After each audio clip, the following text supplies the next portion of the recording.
Hey guys, this is Roshni and welcome to Solversations with Roshni. आजच्या भागात आपण भेटणार आहोत अशा व्यक्तीला ज्यांनी आयुष्याची सुरुवात अगदी शून्यातून केली. आपल्या मेहनतीवर, आत्मविश्वासावर त्यांनी स्वतःचा बिझनेस सेट केला.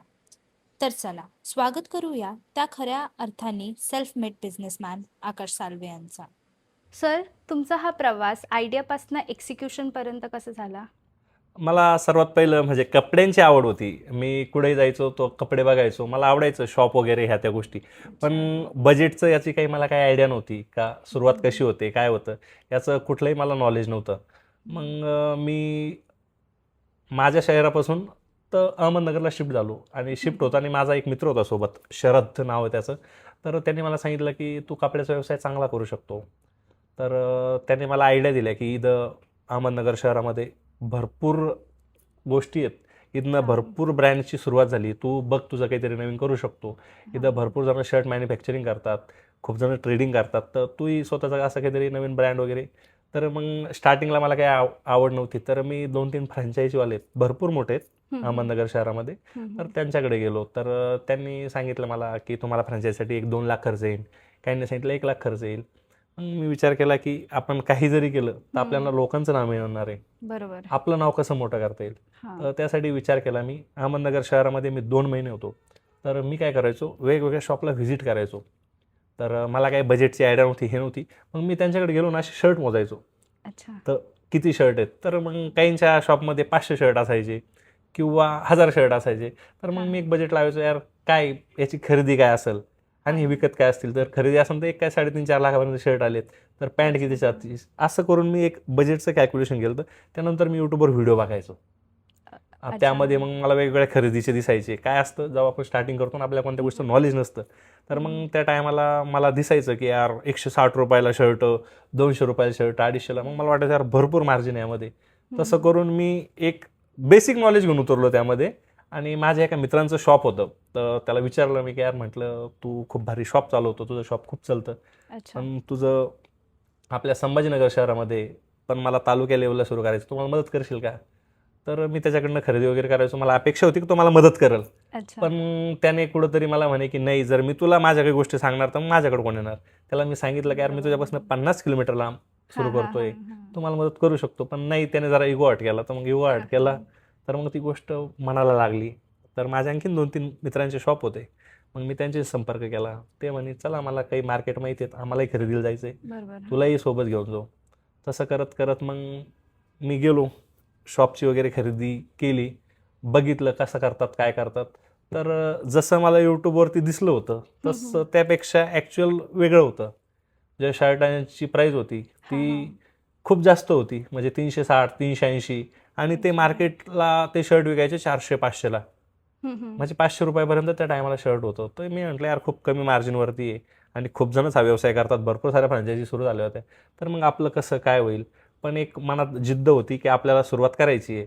तर मग सर्वात पहिलं मी पैठणपासून सुरुवात केलं माझं शॉप. तर पैठणला जेव्हा मी शॉप सुरुवात केली तर भरपूर अडचणी आल्या, भरपूर काही गोष्टी आल्या. पण सर्वात महत्त्वाचं असं की मला पहिल्याच दिवसापासून प्रतिसाद मिळाला. कारण की एक रील स्टार होते, मी त्यांना बोलवलं. मार्केटिंगवरती भरपूर खर्च केला. त्यामुळं झालं असं की जो काही लोकल क्राऊड होता तो लवकरात लवकर माझ्याकडे वळाला आणि हे झाला. स्टार्टिंगला तेवढा फायदा झाला नाही, जसं पाहिजे तशा नाही, अडचणी भरपूर येत गेल्या. पण एक आवड होती, यार काहीतरी आपण करतोय, काहीतरी वेगळं करतोय, लोकांपेक्षा काहीतरी हे करतोय. आणि एक कपड्याचं शॉप म्हणून, मालक म्हणून जरा मला स्टेटस म्हणून छान वाटायचं. अच्छा. तुमचं नाव हे जे मालक आहे ते तुम्हाला कसं सुचलं? मालक माझ्या वडिलांची विटाची भट्टी आहे. तर माझ्या वडिलांना सर्वजण मालक म्हणतात. आणि मी कुठं तरी फोटोग्राफी करत होतो आणि जे माझ्याकडे मुलं काम वगैरे करायचे किंवा माझे जे सहकारी आहेत ते मला प्रेमाने मालक म्हणायचे. आणि माझ्या वडिलांना मालक म्हणायचे. मी त्यापासून माझं नाव घेतलं की यार आपण मालक नाव ठेवू शकतो. लोकांपेक्षा ते वेगळे असेल आणि जरा रुबाबदारही वाटेल. सर, आता जे अंडर 25 यंगस्टर्स आहेत त्यांना स्टार्टअप स्टार्ट करायचं असेल तर त्यांच्यासाठी तुम्ही काय टिप्स देणार? मी तर हे म्हणेल की तुम्ही जेवढ्या लवकर सुरू करू शकतात, म्हणजे तुमचं जर 10वी झाली असेल तर सुरू करा, जर 12वी झाली असेल तर सुरू करा. हा. कारण की मी जीवनात सर्वात जास्त टाइमपास हा माझ्या कॉलेज लाईफमध्ये गेलेला आहे. अच्छा. म्हणजे तुम्ही जे 20 ते 25 जो वयोगट सांगताय हा, हा. त्या वयोगटातच माझा पूर्ण टाइमपास त्याच वयोगटात झालाय. जर मी हे कदाचित लवकर सुरुवात केली असती हा, तर हा. कदाचित मालकच्या आतापर्यंत 100 बनायचे असते. बरोबर आहे. बट कधी आपण स्टार्ट करतो तर लोकांना असं येतं तर स्टार्ट कुठून करायचा? तर सुरुवात सर्वात महत्वाची म्हणजे तुम्हाला त्या क्षेत्रात आवड पाहिजे. जर कपड्या व्यवसायात यायचं जर म्हटलं तर तुम्ही शॉप कसंही सुरुवात करू शकता, पण तुम्ही मार्केटमध्ये काय नवीन घेऊन येत आहे, तुम्ही मार्केटला नवीन काय देऊ शकता, तर ती गोष्ट पाहिजे. नाही तर ऑलरेडी भरपूर जणांचे कपड्यांचे दुकान आहेत, पण तुमच्याकडे काय वेगळं आहे, बरोबर. तुम्ही मार्केटला नवीन काय देऊ शकता. बरोबर. हा जर तुमच्याकडे पॉईंट ऑफ व्ह्यू असेल, तुम्ही जर लोकांपेक्षा काहीतरी वेगळं करू शकत असाल, प्राईजमध्ये म्हणा किंवा क्वालिटीमध्ये म्हणा किंवा स्टाईलमध्ये म्हणा, तुम्ही जर मार्केटपेक्षा काही अपग्रेडेड जर तुम्ही व्हरायटीज घेऊन येत आहेत, जे काही पॅटर्न घेऊन येत आहेत, जो काही ट्रेंड घेऊन येत आहे, लोकांनी तुम्हाला फॉलो केलं पाहिजे, तुम्ही काहीतरी नवीन केलं पाहिजे. हा, हा. आणि जे यंगस्टर असतात त्यांच्यामध्ये ही आयडिया असते, कारण की कपडे घालायची आवड सर्वात जास्त कॉलेजच्या मुलांनाच असते. बरोबर, बरोबर. ते या क्षेत्रात येऊ शकतात. लवकरात लवकर आले तरी काही हरकत नाही. म्हणजे कसं, त्यांनी जर लवकर सुरुवात केली, जर एक 20-22च्या याच्यात, तर 25 वर्षापर्यंत ते कदाचित काहीतरी कोटींचे मालक राहू शकतात. बरोबर आहे, बरोबर आहे. सर, मार्केटिंगसाठी तुम्ही बोललात तुम्ही रील स्टार बोलवता, तर तुम्ही किती एफर्ट्स घेता मार्केटिंगसाठी? मार्केटिंगसाठी आपल्याला स्वतःलाच आपल्या स्वतःचा ब्रँड अँबॅसिडर बनावं लागेल, आपल्या स्वतःलाच मार्केटिंग करावं लागेल. बरोबर. सर्वात प्रथम ही आपली मार्केटिंग हवी आपल्या शॉपविषयी. नंतर तुम्ही रील स्टारचा किंवा जे काही तिथले इन्फ्लुएन्सर आहेत तुम्ही त्यांची मदत घेऊ शकता, पण सर्वात प्रथम तुम्हाला उतरावं लागेल. बरोबर. हातात माईक घ्या, जे काही करता येईल ते करा, पण सर्वात पहिलं मार्केटिंग करा. बरोबर. आणि जसं आम्ही बघितलंय की तुमच्या दुकानात मोठे लोक नाही आहेत, बट लोकल खूप येतात, तर जे टार्गेट ऑडियन्स आहेत त्यांना तुम्ही कसं अट्रॅक्ट केला? जो आमचा टार्गेट ऑडियन्स आहे हा सर्वात महत्त्वाचा, हा क्वालिटीने झाला. बरोबर. हा. आणि दुसरी महत्त्वाची गोष्ट म्हणजे आपला रेट हा मार्केटपेक्षा भरपूर कमी असतो आणि आम्ही होलसेल प्राईजमध्येच डील करतो. म्हणजे बाकीचे दुकानदार ज्या रेटमध्ये खरेदी करतात, आम्ही हा प्रयत्न करतो की आम्ही त्या प्राईजमध्ये सेल कसा करू शकतो. बरोबर. हा आमचा कॉन्सेप्ट खूप मार्केटपेक्षा वेगळा आहे, त्यामुळे हा आम्हाला मार्केटपेक्षा खूप वेगळा आणून ठेवतो. की आमचा जो मार्केट प्राइस म्हणू शकता तुम्ही, जी प्राइसिंग आहे, मी प्राइसिंगवरच सर्वात जास्त काम केलंय. अच्छा, म्हणजे तुम्हाला असं काय नाही की लोकेशन चांगली पाहिजे, फक्त क्वालिटी चांगली पाहिजे? क्वालिटी चांगली पाहिजे. लोकेशनचं काहीच नाही? लोकेशनचं काहीच डिपेंड नाही. लोकेशन महत्वाची असते, पण जर तुमच्यात मार्केटिंग करण्याची धमक आहे, तुम्ही जर इतरांपेक्षा वेगळी क्वालिटी देऊ शकतात, तर लोक तुम्हाला कुठेही खरेदी करण्यासाठी कुठे येऊ शकतात. कारण की आपलं जे सर्वात पहिलं शॉप आहे हे मार्केटच्या बाहेर राहिलेलं आहे आणि आत्ताचं पण हे वाघोली जे हे मार्केटच्या बाहेरच आहे. अच्छा. म्हणजे आपण ती गोष्ट म्हणू शकत नाही की मार्केट महत्वाचं आहे एक साईड, पण जर तुम्ही जर लोकांपेक्षा काहीतरी वेगळं देताय, जर तुमच्याकडे त्या गोष्टी आहेत, तर ती गोष्ट इतकी काही मॅटर करत नाही की तुम्ही याला पाहिजे म्हणून, मार्केटला पाहिजे म्हणून. अच्छा. आकाश साळवे हे एक बिझनेसमॅन, एक लॉयर, एक फोटोग्राफर, असं काय आहे का जे आकाश साळवे नाही करू शकत? नाही, मला वाटतं मी एक प्रोफेशनल डान्स सोडून मी सगळं काही करू शकतो. म्हणजे जे काही मला जमलं नाही, असा लग्नात वगैरे डान्स जमतो मला, पण डान्स सोडून मी सगळं काही करू शकतो. मला वाटतं व्यवसायात अच्छा. की आकाश साळवेची कॉम्पिटिशन कोणीच नाही, स्वतः आकाश साळवे. हा, म्हणजे हे जे सेल्फ कॉन्फिडन्स आहे तुम्हाला, ते मला सांगा, हे जे सेल्फ कॉन्फिडन्स तुमच्यामध्ये आलंय ते कुठून आलंय? हा सेल्फ कॉन्फिडन्स हा माझ्यात पहिलं लहानपणापासूनच आहे. जेव्हा मी 2री-3रीला होतो तेव्हाही मी व्यवसाय केलेला आहे. 2री-3रीला असताना मी आमच्या रानामध्ये ना जे गवत आहे गणपती समोर ठेवतात, तर तेव्हा मी ती हरळ विकलेली, त्याला हरळ म्हणतात, दुर्वा. तर त्या टायमाला माझा पहिला बिझनेस हा 5 रुपयाचा होता आणि त्या 5 रुपयामध्ये मी आहे ना 5 रुपयाच्या 2 गणपती बाप्पा मोरयाच्या 2 पट्ट्या घेतल्या होत्या. म्हणजे मी कमाई पण केली आणि त्या दिवशी उडवले पण. अच्छा. हा, म्हणजे तुम्ही जर कमवताय तर ते उडवायला जमलं पाहिजे तुम्हाला. बरोबर आहे. आता मला सांगा, आकाश साळवेनी एक ड्रीम बघितलं जे पूर्ण झालं आणि एक ड्रीम जे तुम्हाला पूर्ण करायचं आहे. मी एक ड्रीम बघितलं होतं की स्वतःच शॉप पाहिजे, तर माझे 5 शॉप झालेत. एक चांगली कार पाहिजे, ती मला मिळाली आहे. पण असं काही ड्रीम आहे की जे झालं नाही, तर तुम्हाला सांगितलं तर ते नक्की हसू येईल. मला एक 100 कोटीचा क्लब तयार करायचा आहे. नाही, हसण्यासारखं तर नाहीये, बट आकाश साळवेंनी आतापर्यंत जे काही केलंय, जर ते ड्रीम आपण जे ऐकतोय ते पण ते पूर्ण करू शकतो. हो, आणि हे जे टार्गेट आहे माझं 100 कोटीचं, हे लवकरात लवकर म्हणजे आम्ही 5 वर्षात कंप्लीट करू असं मला वाटतं. तुमच्या लाईफची एखादी चुकी जे तुम्हाला मोठा धडा शिकून गेली?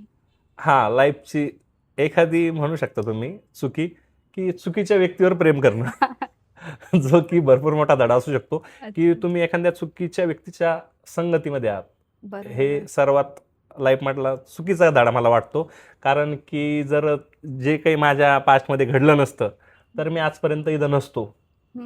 तर चुकीच्या व्यक्तीमुळेच मी इथपर्यंत आहे असं मला वाटतं. आणि खरं तर म्हणजे त्या व्यक्तीला आपण थँक्यू म्हणलं पाहिजे. कारण की त्यानंतर मी माझी फोटोग्राफी सोडून मी कपड्याच्या व्यवसायाकडे वळालो. कारण की माझा फोटोग्राफीचा व्यवसाय त्या व्यक्तीने बदनाम केला होता.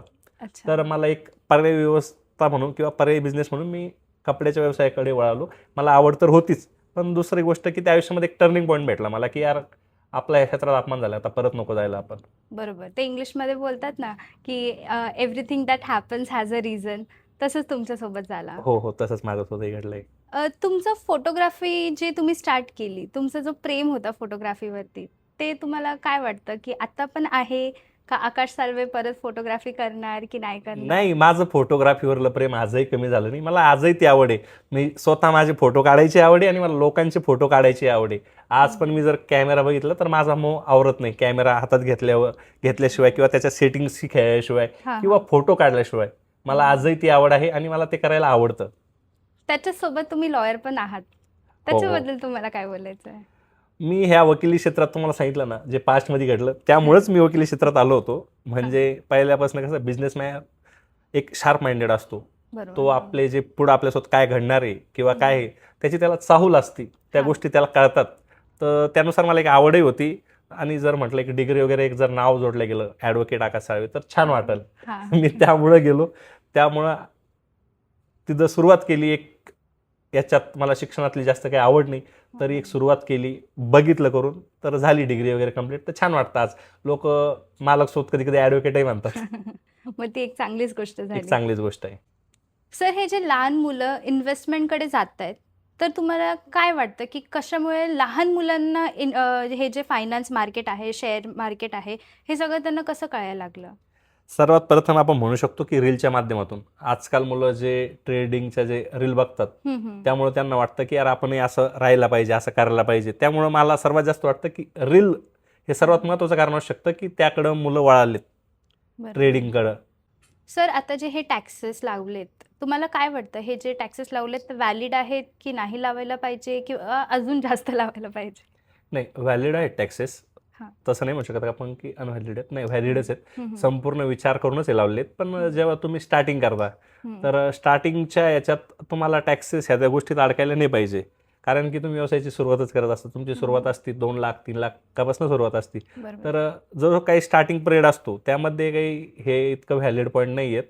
पण जेव्हा तुमचा बिझनेस ग्रो करतो, की मग त्यानंतर तुम्ही प्रॉपरली टॅक्सेशन फाईल केलं पाहिजे. प्रॉपर पद्धतीने तुम्ही त्या गोष्टीत हे केलं पाहिजे. Sir, as a middle class businessman, तुमचं पॉइंट ऑफ व्ह्यू आता टॅक्सेसवरती कसं असेल? आणखीन कमी व्हायला पाहिजे, हीच माझी अपेक्षा राहील आणखीन. अच्छा, अच्छा.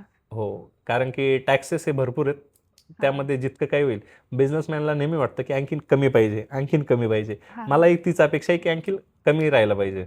सो म्हणजे आपण जर बिझनेस स्टार्ट करतोय, तर टॅक्सेस हे सगळं पहिलेच विचार न करता आपण जे काही करू शकतो त्याच्यावरती लक्ष दिलं हो, पाहिजे. स्टार्टिंगला टॅक्सेस हा पॉईंट येतच नाही ना. हं, हं. टॅक्सेस हा पॉईंट तुम्ही एकदम प्रॉपरली तुमचा जेव्हा बिझनेस होतो एक 40 लाखाचा, 50 लाखाचा, त्यानंतर तुम्ही टॅक्सेसचा विचार करा. त्यानंतर तुम्ही रिटर्नचा विचार करा. त्यानंतर तुम्ही ते व्यवस्थित फाईल करा. स्टार्टिंग पिरियडला मला नाही वाटत की कुठे टॅक्सेसचा विचार केला पाहिजे किंवा स्टार्टिंग पिरियडला तो काहीतरी शिकत असतो, काहीतरी कमवत असतो. एकदम बेसिक गोष्टी असतात. इतकं काही हे नाही करत त्याला. हां, म्हणजे एक मिडल क्लास मुलगा किंवा एक मिडल क्लास मुलगी जर ड्रीम बघत आहे, तर ते पूर्ण होऊ शकतं. हो, होऊ शकतं. नक्की होऊ शकतं.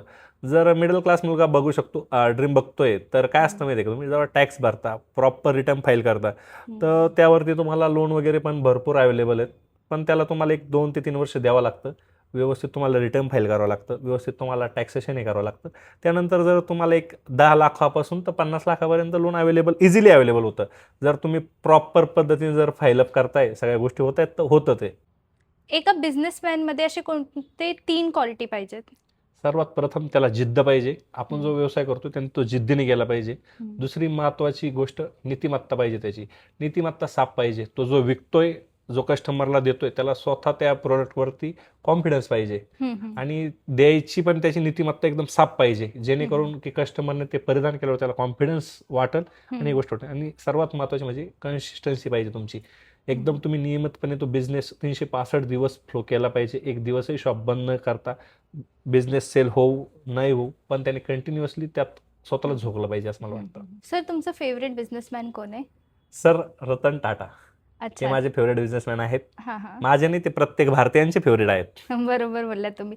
तुम्हाला त्यांची एक अशी गोष्ट खूप जास्त इन्स्पायर करते आणि तुम्ही ते नेहमी लक्षात ठेवता? ते सुईपासनं तर मोठ्या गाड्यांपर्यंत, म्हणजे टाटा सर्व काही बनवू शकतं.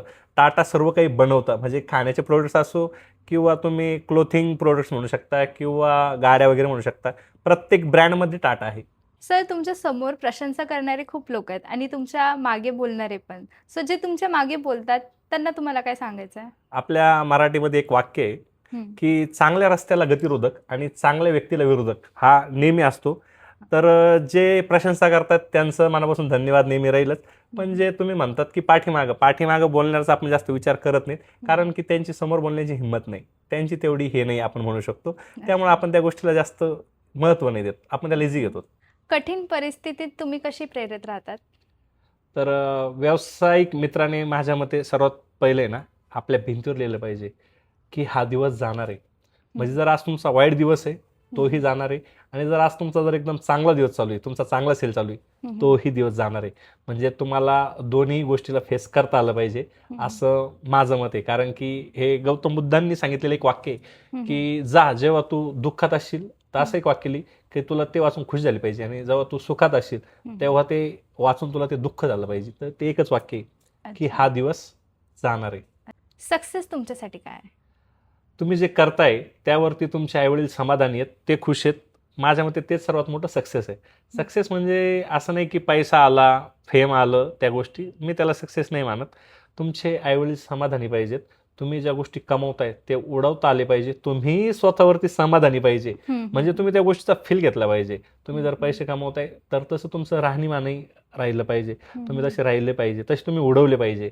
याला मी सक्सेस समजतो. जर तुमचे आईवडील खुश आहेत, जर त्यांच्या चेहऱ्यावरती ते समाधान आहे, तर सक्सेस पैसा असो किंवा नसो, तुम्हाला सक्सेस तिथं मिळालं मी असं समजतो. म्हणजे सक्सेस भेटल्यानंतर पण आपले रूट्स काय आहेत, आपण कुठून येतो ते न विसरता आपण जगलं हो पाहिजे. हो हो आपल्या आईवडिलांच्या चेहऱ्यावरती समाधान असणं हीच भरपूर मोठी गोष्ट आहे.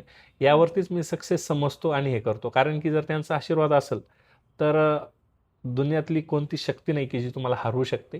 तुमच्यातले जे निगेटिव्ह विचार आहेत तेही संपुष्टात येतात. जर तुमची फॅमिली जर तुमच्या सपोर्टला आहे तर तुम्ही कोणत्याही मोठ्यातल्या मोठ्या संकटावर मात करू शकता असं माझं मत आहे. आणि जे फॅमिली सपोर्ट असतो जो मला कधी मिळतो, तुम्ही सक्सेस झाल्यावरतीच मिळतो. बरोबर. आणि सक्सेस केव्हा येतं, तुम्ही जेव्हा ह्या 3 गोष्टी फॉलो करतात की यार नेहमी आपण प्रतिदिन त्याच गोष्टी केल्या पाहिजे, प्रत्येक दिवस आपण तसाच दिला पाहिजे, आपण जगावेगळं काहीतरी केलं पाहिजे, त्या जिद्दीने केलं पाहिजे, त्या ताकदीने केलं पाहिजे. खूप यंग एजमध्ये, तुमची एज 27 असेल, हो हो हो खूप यंग एजमध्ये तुम्ही खूप काही अचीव्ह केलंय, तर तुमचे मम्मी पप्पा किती प्राऊड आहेत तुमच्यावरती?